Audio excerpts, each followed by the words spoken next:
Oferecimento Magi Motors. Sinta-se em casa na concessionária do seu próximo Toyota.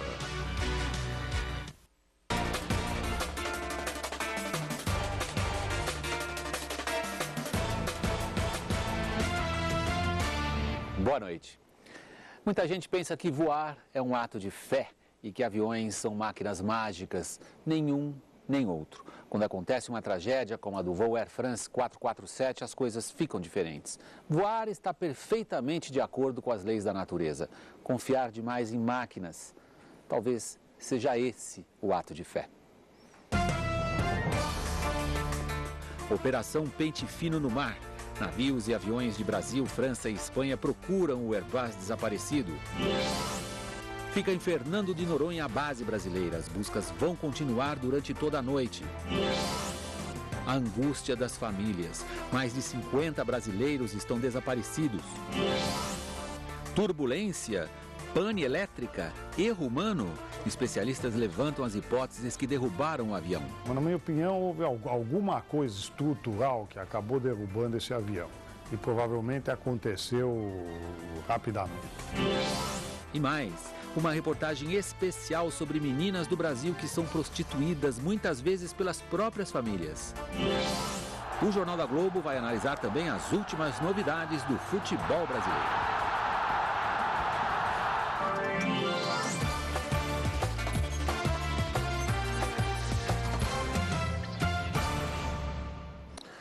Há pouco mais de 24 horas, o Airbus 330-200 da Air France, voo 447, transmitiu sua última mensagem. Eram informações técnicas, sem voz. Até agora, ninguém sabe onde estão os destroços do avião e nem seus 228 ocupantes. Vamos ao vivo a Brasília com o repórter Fábio William, que tem as últimas informações. Boa noite, Fábio. Boa noite, William. Neste momento, 2 aeronaves da Força Aérea Brasileira estão se revezando nas buscas noturnas ao avião da Air France.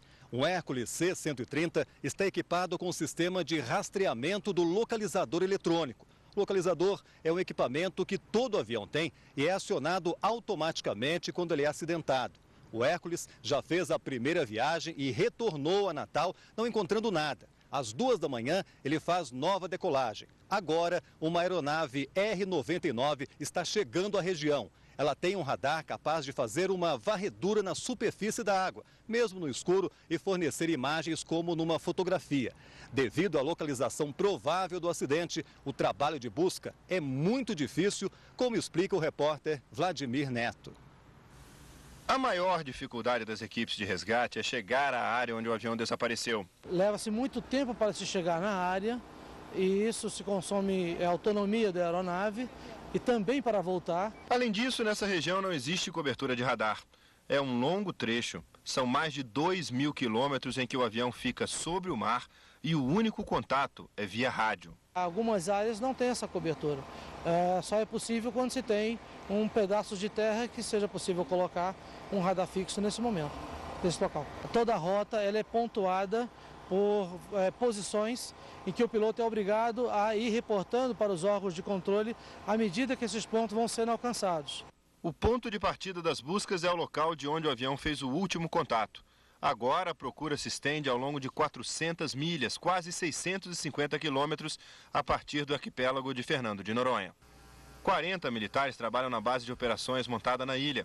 A aeronáutica mobilizou 5 aviões, 2 Bandeirantes, 1 Amazonas e 2 Hércules C-130, que têm uma autonomia de voo maior. Além disso, 2 helicópteros, inclusive um Black Hawk, estão sendo usados pelas equipes de resgate, que estão sendo coordenados por oficiais da aeronáutica em Recife. A aeronave C-130, ela fará uma busca eletrônica, ou seja, ele vai tentar localizar um equipamento chamado ELT, que é um transmissor localizador de emergência, que emite sinais quando há um impacto, alguma aeronave, ao ter um impacto muito forte, esse sistema automaticamente dispara um sinal que é detectado por satélites e também em outras frequências são detectados por aeronaves que têm esse equipamento. De Dakar, capital do Senegal, decolam aviões franceses e espanhóis em busca de pistas do avião perto da costa do país, no oeste africano. Um navio da Marinha Francesa também participa da operação. e os Estados Unidos ajudam com equipamentos de localização via satélite, sonares e sensores eletrônicos. O primeiro possível sinal do Airbus da Air France veio de um piloto da TAM. Ele fazia a rota Paris-Rio esta manhã quando viu no mar focos luminosos a 1.300 quilômetros de Fernando de Noronha. A aeronáutica agora investiga essa pista. Ao voar aquela região, depois do ponto de desaparecimento, da hora de desaparecimento da aeronave da Air France, ele viu vários pontos laranjas sobre o mar e ele achou muito estranho aquilo. Ao chegar no Brasil, sabendo o que estava acontecendo, ele acha que aquilo pode ser, não podemos confirmar ainda, pode ser pequenos focos de incêndio sobre o mar. No Hotel Windsor, no Rio de Janeiro, a Air France montou um centro de atendimento aos parentes das vítimas. Vamos para lá ao vivo com a repórter Flávia Januzzi. Boa noite, Flávia. Boa noite, William. Funcionários da Air France centralizaram o atendimento num centro de convenções que funciona aqui no hotel da Barra da Tijuca. Os parentes chegaram mais cedo, passaram por esse posto, já subiram para os quartos e, como nós estamos mostrando agora, o saguão do hotel já está vazio. Os funcionários vão trabalhar a noite toda, assim como a equipe de médicos e psicólogos que acompanha as famílias. Quartos... Tivemos um problema técnico no Rio, prosseguimos com a nossa cobertura do acidente do voo Air France 447. Tudo parecia normal nesse voo, nada parecia fora do lugar.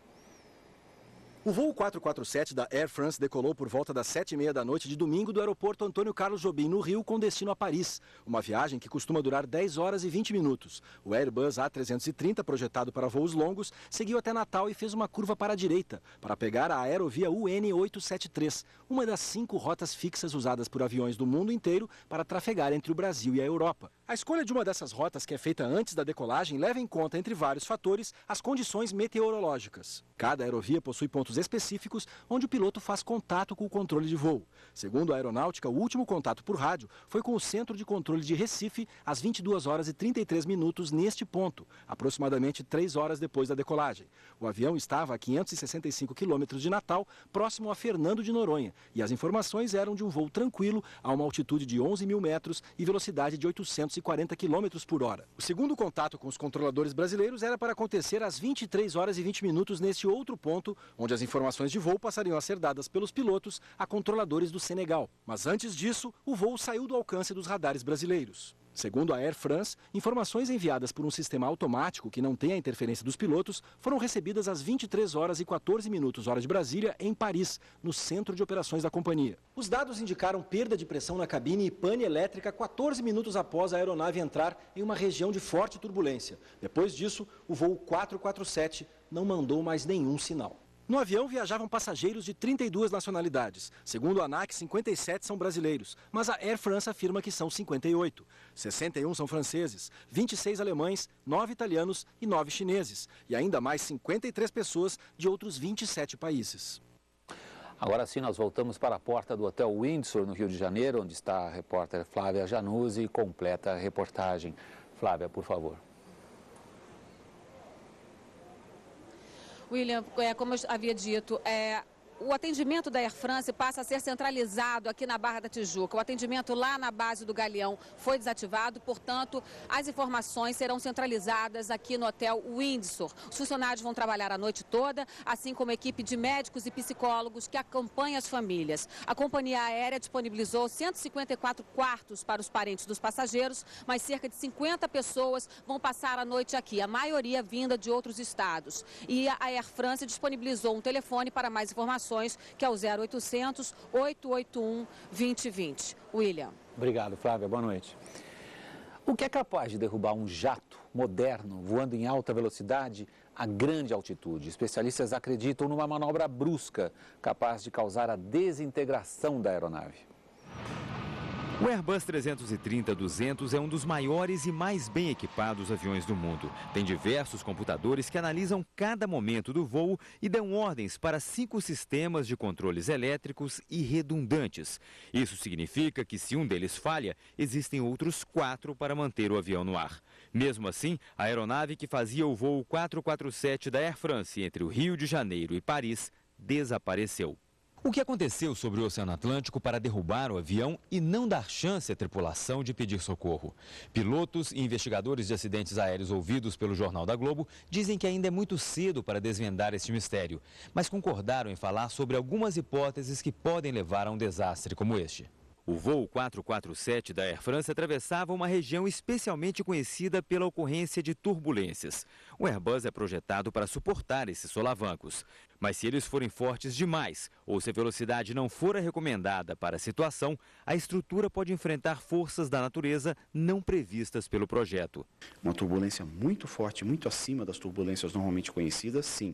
Pode derrubar, pode levar o avião a esforços estruturais muito acima dos limites toleráveis. E isso pode causar rompimento estrutural do avião. Outra hipótese é que o avião tenha sido atingido por uma tempestade de granizo. Essas fotos de outros aviões mostram os estragos que uma pedra de gelo pode provocar. Essas bolas, esses pedaços de gelo, eventualmente, se atingirem o avião em alguns locais do avião, podem realmente causar danos de grande monta no avião. A aeronáutica informou que havia nuvens carregadas sobre o oceano na área e no horário em que o avião desapareceu. E a Air France divulgou que uma suspeita é que um raio pode ter atingido a aeronave. Quando isso acontece, a eletricidade corre pela parte externa da fuselagem, mas provoca um campo eletromagnético que pode afetar equipamentos eletrônicos. Eventualmente você pode ter a influência de uma sobrecarga em algum sistema específico da aeronave e queimar uma placa ou ter algum equipamento danificado. Para o investigador de acidentes aeronáuticos, um caso assim é possível, mas difícil de acontecer num avião com tantos sistemas de reserva. Você tem eles em locais bem distantes da aeronave, então eles podem falhar um sistema completo, você vai ter outro. Às 11h15 da noite, o Airbus enviou uma mensagem automática para a companhia aérea informando que havia falha no sistema elétrico e perda de pressurização. Esse piloto explica que os dois problemas podem ter ligação. O controle das válvulas de pressurização é feito eletricamente, é um sistema elétrico. Então, com a falta de energia, o sistema deixa de funcionar. As válvulas se fecham, porém, existem, vamos dizer, vazamentos naturais no avião e o ar começa a sair. No caso de uma pane elétrica, as telas da cabine poderiam se apagar e os pilotos teriam que comandar manualmente a aeronave. Uma mudança brusca de velocidade ou uma manobra errada poderia partir ou até desintegrar a aeronave. A gente conversa agora com o comandante Paulo Rivetti, que é um piloto de jatos com bastante experiência em pilotar em grandes altitudes e altas velocidades. Comandante, nós falamos na reportagem que acabamos de exibir agora na possibilidade de desintegração da aeronave. Teria sido talvez uma manobra brusca determinada pelos computadores de bordo ou até pelo piloto a causa dessa tragédia? Poderia ser. Isso se dá em que medida? Todo piloto experiente sabe que não pode manobrar um avião em alta velocidade, assim como o motorista não vira a direção com o carro a 120 por hora. Exatamente, isso é. Porém, precisaria saber quais as condições que eventualmente levaram ou o sistema ou os pilotos a fazerem uma manobra brusca, suficientemente violenta para causar um dano estrutural na aeronave e consequente queda. Teria sido então talvez a turbulência o fator que teria, eu reitero, que teria levado ou o computador ou os pilotos a executar uma manobra que eles no manual de piloto jamais fariam? Provavelmente sim, porque a turbulência muito violenta leva a sensações físicas de aceleração que enganam a pessoa. Então, o que o senhor está falando aqui é de desorientação do piloto, então? Desorientação, exatamente. Levariam a uma desorientação e com uma reação errada e no sentido, vamos dizer, contrário daquilo que deveria ser feito. Durante o dia, muitos especialistas ouvidos aqui por nós na Rede Globo falaram também da possibilidade de uma pane elétrica tão catastrófica que levaria a que as telas, aqueles instrumentos que a gente viu na reportagem à disposição do piloto, ficassem pretos, ficassem completamente obscurecidos. Isso derrubaria o avião ou o piloto ainda teria condições de levar a máquina adiante? Não, o piloto ainda tem condições porque além das telas existem 3 instrumentos que seriam o horizonte, o velocímetro e o altímetro. O horizonte é aquilo pelo qual ele sabe se o avião está nivelado. Exato. Né? E esses 3 instrumentos são os antigos instrumentos redondos e é um sistema de emergência totalmente independente de todos os outros sistemas. Então, qualquer coisa que possa acontecer, apagam todas as telas, ainda restam esses 3 instrumentos básicos com os quais o piloto pode se orientar e manter a aeronave em condições de... Agora, para a compreensão das pessoas em casa, muitas delas com medo de viajar de avião, é muito diferente o comportamento de um jato naquela altitude, naquela velocidade, de um avião numa altitude menor, numa velocidade menor, ou isso não faz diferença? Não, não faz diferença, porque são aeronaves, vamos dizer, construídas de uma forma diferente, em termos de aerodinâmica. O jato tem uma aerodinâmica de alta velocidade voltada a operações em alta altitude. Assim como um avião normal, vamos dizer, pequeno, é feito para voar baixo com uma aerodinâmica de baixa velocidade e baixa altitude. Então, não há diferenças entre segurança ou não segurança. Todos os aviões são seguros, desde que operados dentro das suas limitações e das suas normas. Comandante Paulo Rivetti, muito obrigado pela participação aqui no Jornal da Globo. Boa noite. Eu que agradeço. Boa noite. E ainda nesta edição, os presidentes do Brasil e da França lamentam a tragédia com o Airbus, a dor e a angústia das famílias das vítimas. E já no próximo bloco, Meninas do Brasil, uma reportagem especial sobre exploração sexual, os detalhes da negociação em que uma mãe tenta vender a própria filha.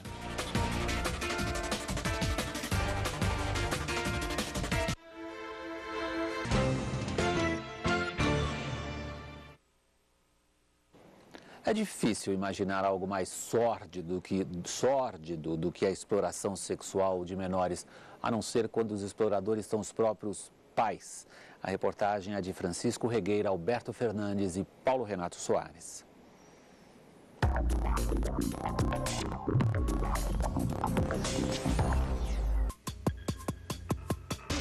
É o nosso primeiro dia na cidade. E já no primeiro encontro com os homens que dizem negociar seres humanos... Eu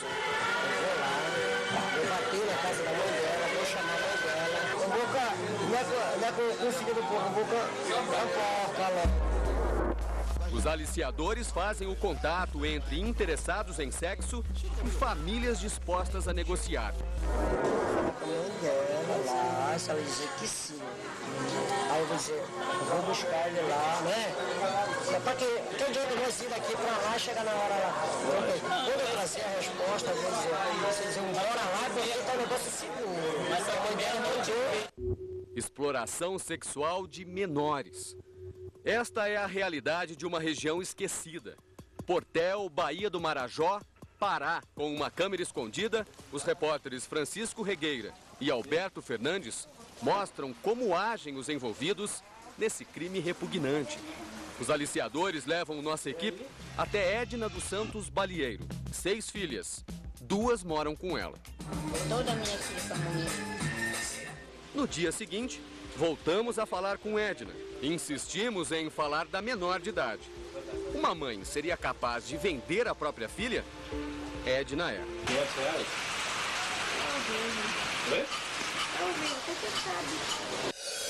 Como prova do acordo, pedimos que Edna entregue a certidão de nascimento da filha. Para não levar a original, tiramos uma cópia. Edna acaba dizendo qual é o preço para entregar a própria filha, que poderia ser levada embora para sempre.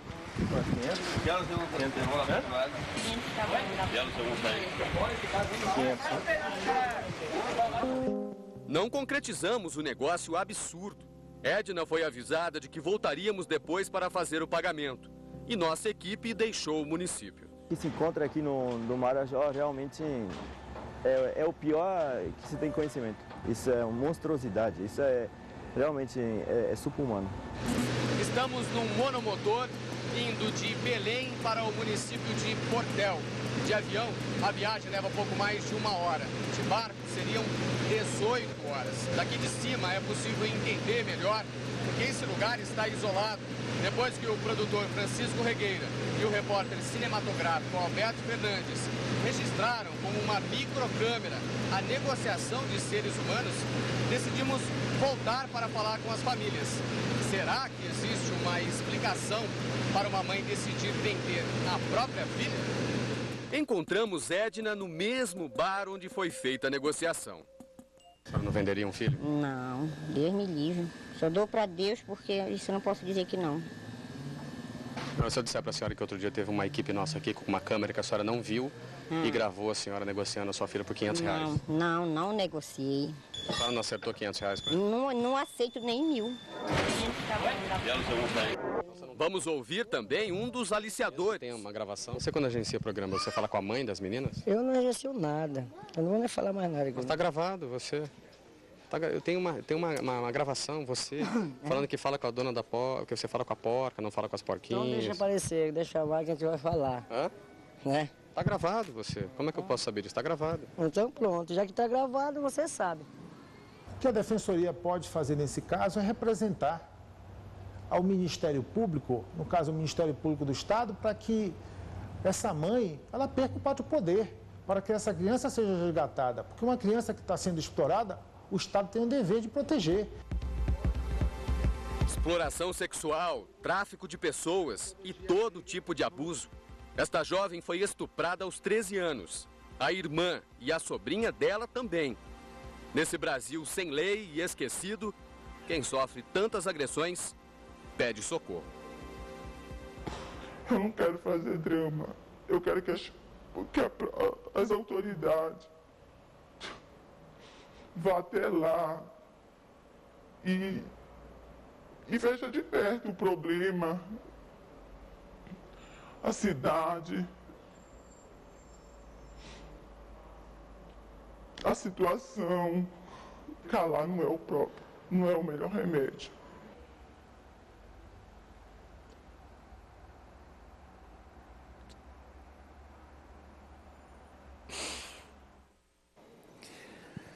A Polícia do Pará afirmou que, dentro de pouco tempo, fará operações para acabar com a exploração de menores na bacia do Marajó. A General Motors, essa foi um dos maiores símbolos da indústria americana, da economia americana, pediu concordata nesta segunda-feira. Para evitar a quebra total da empresa, o governo americano vai entrar como principal sócio. Mais de 100 anos de existência, famosa no mundo inteiro. E endividada, empobrecida, também fez história. A General Motors pediu concordata. Foi a maior montadora dos Estados Unidos a fazer esse tipo de pedido. Para evitar o pior, o governo americano vai investir 30 bilhões de dólares na empresa, além dos 20 bilhões que já foram entregues nos últimos meses. Agora, o maior sócio da GM é o governo americano, com 60% das ações. O governo do Canadá, que vai fazer um empréstimo de 9 bilhões e meio de dólares, ficará com 12% da montadora. O fundo de previdência dos funcionários da General Motors vai ter direito a 17,5% das ações. Os outros sócios serão os credores, que decidiram trocar as dívidas por participação na companhia. Outras mudanças também foram anunciadas. Pelo menos 12 das 46 fábricas nos Estados Unidos serão fechadas. Cerca de 20 mil dos 92 mil funcionários serão demitidos. O novo sócio majoritário da GM, o governo americano, disse que não está interessado em administrar a empresa. Barack Obama afirmou estar confiante de que a GM do futuro será diferente da GM do passado. A nova General Motors, segundo ele, vai ajudar a economia americana a sair da recessão e vai competir com outras montadoras mundo afora. A General Motors do Brasil informou que só vai falar nesta terça-feira sobre o impacto da concordata da matriz americana. A produção da indústria brasileira caiu quase 15% nos primeiros 4 meses do ano, na comparação com o mesmo período de 2008. É o pior resultado desde o início da série em 91. Em abril, houve um pequeno aumento em relação a março. Daqui a pouco mais informações sobre o jato que desapareceu a caminho da Europa e a seguir a nossa conversa sobre esporte com Luiz Roberto.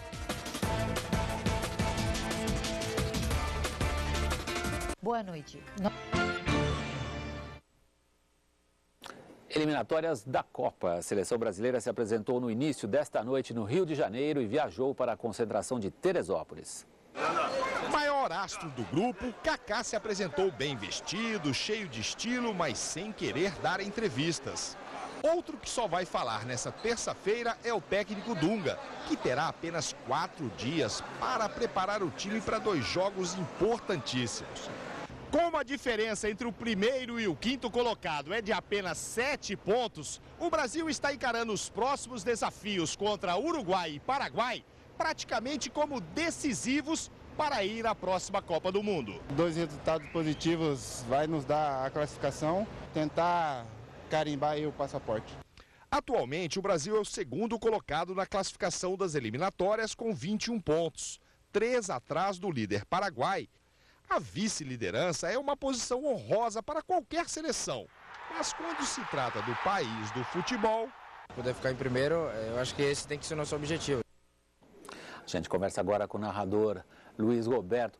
Luiz Roberto, vem cá, só para a gente completar o assunto seleção brasileira. Olhando ali para a tabela, não está tão difícil. A gente vê os jogadores, ali o Luiz Fabiano dizendo carimbar o passaporte, jogo decisivo. Você vê assim, dessa maneira também? Eu acho que você tem razão sobre o aspecto das eliminatórias. É difícil para o Brasil ficar fora, mesmo que não vença, por exemplo, o Uruguai no próximo sábado. Eu acho, William, que o ponto mais importante desse mês de junho é o período que o Dunga terá à sua disposição para trabalhar. Será o maior período com a seleção reunida antes da Copa do Mundo da África do Sul no ano que vem. É um mês de 2 jogos pelas eliminatórias e depois, seguidamente, os jogos da Copa das Confederações. Luiz Roberto, ajuda a gente a pensar um pouco nesses eventos sempre marcantes do futebol do fim de semana. 2 jogadores desencantaram, claro, Adriano e Obina, cada um de um jeito. Como é que você viu essa atuação deles domingo? É aquilo que a gente adora no esporte, que é buscar o fator humano ali na jogada. E o domingo foi mágico para os dois, né, William? No caso do Adriano, a gente vai ver inclusive aqui o gol do Adriano, ele jogou a partida inteira, levou mais de 70 mil súditos do Imperador ao Maracanã, fez esse gol de cabeça e deu uma demonstração forte do poder da contratação de um cara do nível dele. E o Obina, na troca de ares, logo no segundo jogo, já fez um gol que ele não conseguia há 6 meses, desde novembro do ano passado. E aqui na segunda-feira passada, William, nós temos uma enquete sobre a negociação que ocorreu na última segunda-feira, né? A enquete foi a seguinte, sobre a saída do Obina do Flamengo. Nós perguntamos quem se deu bem com a transferência de Obina para o Palmeiras. Olha só a resposta dos internautas. 31%, ou seja, 2.249 votos, entenderam que o Palmeiras se deu bem.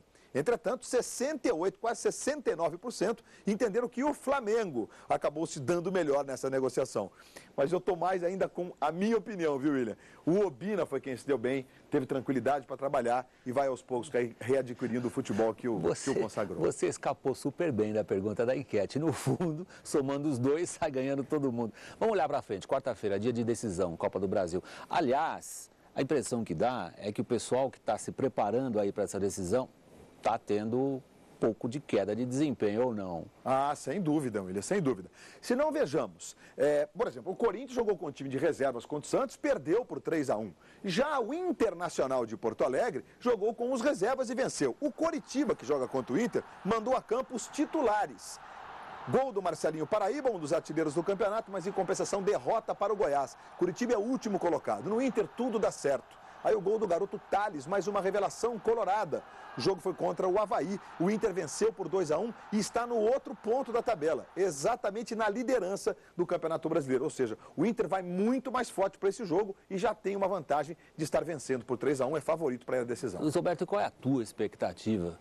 Carlos Alberto e Ronaldo, todo mundo esperando a volta deles. E a sua expectativa para essa volta? A minha é das melhores, porque afinal de contas são dois grandes do futebol brasileiro na atualidade, né? Aliás, os dois vão participar do Jornal da Globo. O Ronaldo num tom meio de artilharia e o Carlos Alberto pregando otimismo. Vamos acompanhar, começando pelo fenômeno. Tô com muita saudade de fazer gol.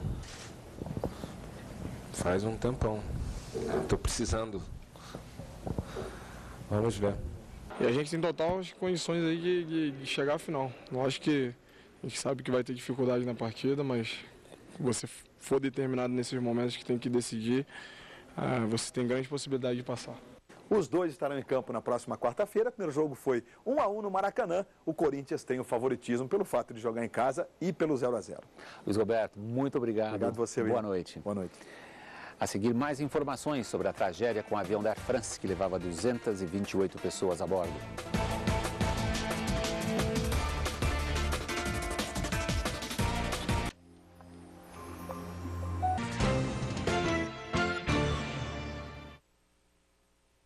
Vamos de volta a Brasília com o repórter Fábio William. Ele tem mais informações sobre as buscas pelo jato da Air France que desapareceu a caminho de Paris. Fábio. William, a Aeronáutica acaba de informar aqui em Brasília que um navio francês fez uma busca na área apontada pelo piloto da TAM, que teria visto os pontos laranjas no mar e não encontrou nada. William. Obrigado, Fábio. Um porta-voz da Air France insiste em um raio como possível causa da tragédia com o voo 447. O presidente da República Francesa foi ao principal aeroporto de Paris confortar as famílias das vítimas. Quando o presidente Nicolas Sarkozy chegou ao aeroporto Charles de Gaulle, os franceses já sabiam que estavam diante de um desastre. O maior envolvendo um Airbus 330. Num país onde as leis são rigorosas ao tratar de acidentes aéreos, a contundência das declarações impressiona. Eu contei a verdade aos familiares. É um acidente trágico. As chances de serem encontrados sobreviventes são muito pequenas, disse Sarkozy na saída do centro de crise montado num dos terminais. Acompanhado de ministros, Sarkozy foi, em suas palavras, consolar uma mãe que perdeu um filho, uma noiva que perdeu um futuro marido.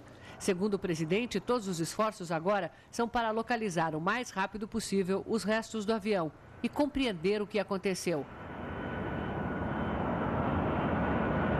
Em entrevista ao Jornal da Globo, o porta-voz da Air France disse que, para a companhia, o mais provável é que o avião tenha sido atingido por raios numa tempestade. Isso, disse ele, poderia ter provocado uma pane elétrica e nos computadores de bordo. Estamos diante de uma catástrofe aérea, disse François Brousse. O Airbus, que desapareceu no trecho entre o Rio e Paris, tinha apenas 4 anos de uso. Passou por manutenção em abril e o comandante experiente tinha mais de 30 mil horas de voo.